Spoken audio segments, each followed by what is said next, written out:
আসামির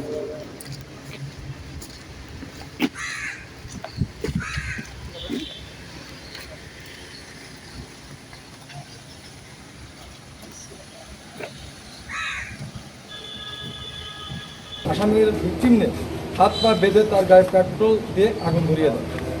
এ সময় ভিকটিমের আত্মচিৎকার আশেপাশের লোকজন এসে ভিকটিমকে উদ্ধার করে কুমিল্লা মেডিকেল কলেজে নিয়ে যায় এবং কর্তব্যরত চিকিৎসক প্রাথমিক চিকিৎসা শেষে উন্নত চিকিৎসার জন্য ঢাকা মেডিকেল কলেজে রিফার করে।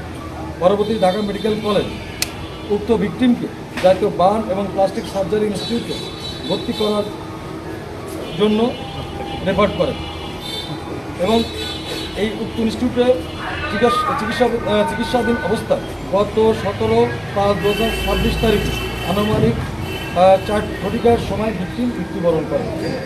উক্ত ঘটনায় ভিকটিমের মৃত্যুবরণের পরে তার পিতা বাদী হয়ে গুলশান থানায় একটি মামলা করে এবং যে মামলার নাম্বার 17/5/2026 তারিখে মামলা হয় এবং ধারা 302-34 পেনাল কোড 1860। উক্ত ঘটনার পর থেকে র্যাব তার গোয়েন্দা নজরদারি বৃদ্ধি করে এবং এই আসামিকে গ্রেপ্তার করার জন্য চেষ্টা চালায়। এর ধারাবাহিকতায় গতকাল অর্থাৎ 18 মে 2026 তারিখে র্যাব 11 CPC 2 কুমিল্লা এবং র্যাব 6 CPC 1 সাতক্ষীরার যৌথ অভিযানে তাকে আমরা গ্রেপ্তার করতে সক্ষম হই সাতক্ষীরা জেলার ভোমরা এলাকা থেকে।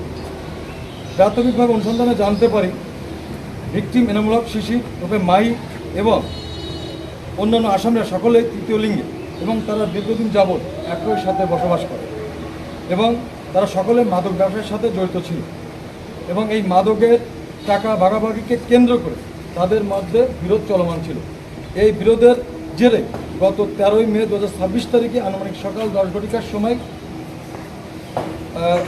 ঘটিকার সময় এই ভিকটিমকে আসামিরা গায়ে আগুন ঢেলে দেয় এবং পরবর্তীতে তো আসামি ভিকটিম ঢাকায় জাতীয় বার্ন ইনস্টিটিউটে মৃত্যুবরণ করে।